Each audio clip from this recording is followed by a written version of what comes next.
एक गांव में कमला नाम की एक लड़की रहती थी और उसकी उम्र मात्र 10 साल की थी तभी उसके माता पिता गुजर गए थे।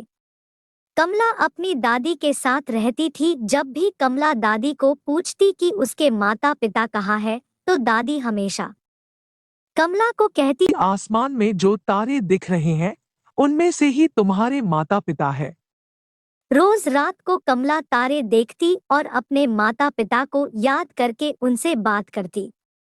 दादी की उम्र बहुत हो चुकी थी। दादी को लगा कि उनके बाद कमला की देखभाल कौन करेगा, तो दादी ने कमला के चाचा चाची को बुलाया और उनसे कहा, दादी, बेटा, अब कमला की जिम्मेदारी तुम्हारे ऊपर है।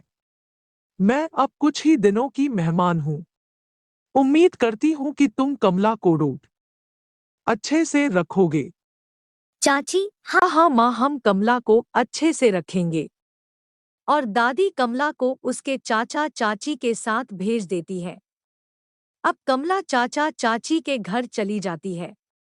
अब चाची उससे बहुत काम कराती है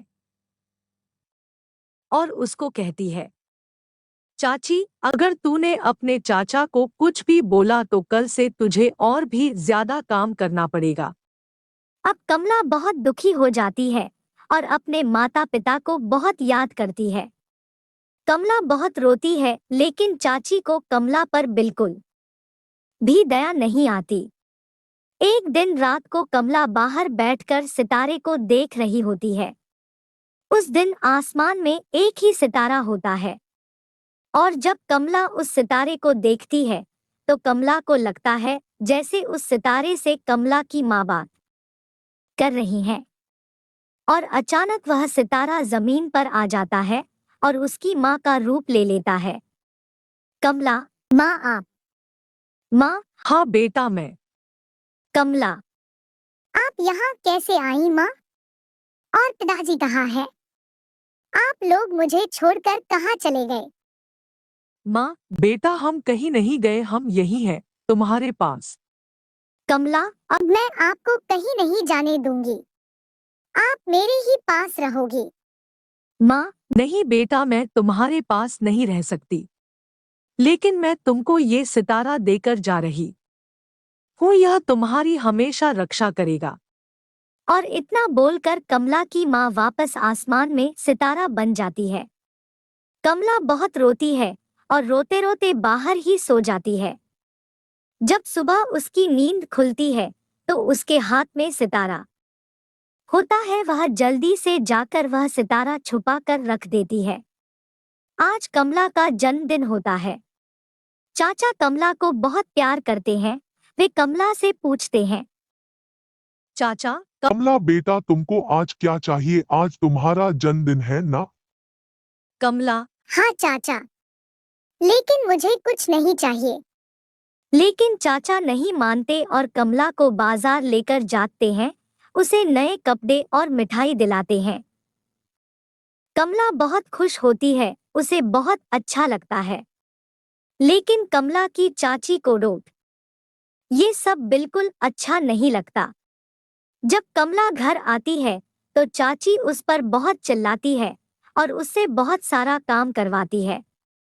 अब चाची कमला के नए कपड़े जलाने लगती है, लेकिन जैसे ही वह कमला के कपड़े जलाती है वैसे ही सितारे में से बहुत तेज आग निकलती है और चाची के कपड़े जलने लगते हैं। चाची चिल्लाती है, चाची, अरे बचाओ, बचाओ।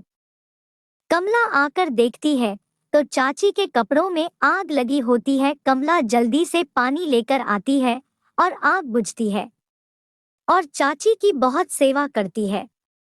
यह सब देखकर चाची को अपनी गलती का एहसास होता है।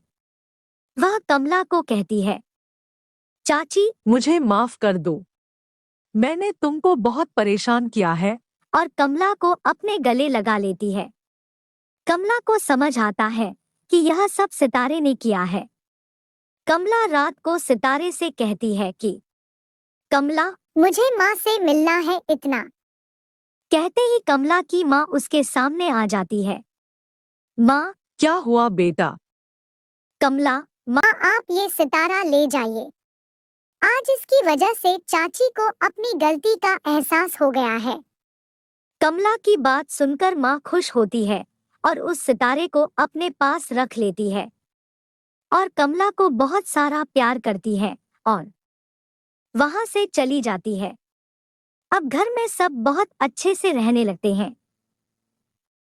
तो बच्चों बताओ, इस कहानी से हमें क्या सीख मिलती है कि कभी भी किसी के साथ ऐसा व्यवहार नहीं करना चाहिए जैसा कमला की चाची करती है, ऐसा किसी के साथ नहीं करना चाहिए, क्योंकि बुरे कर्मों का फल बुरा ही होता है, जैसा चाची के साथ हुआ।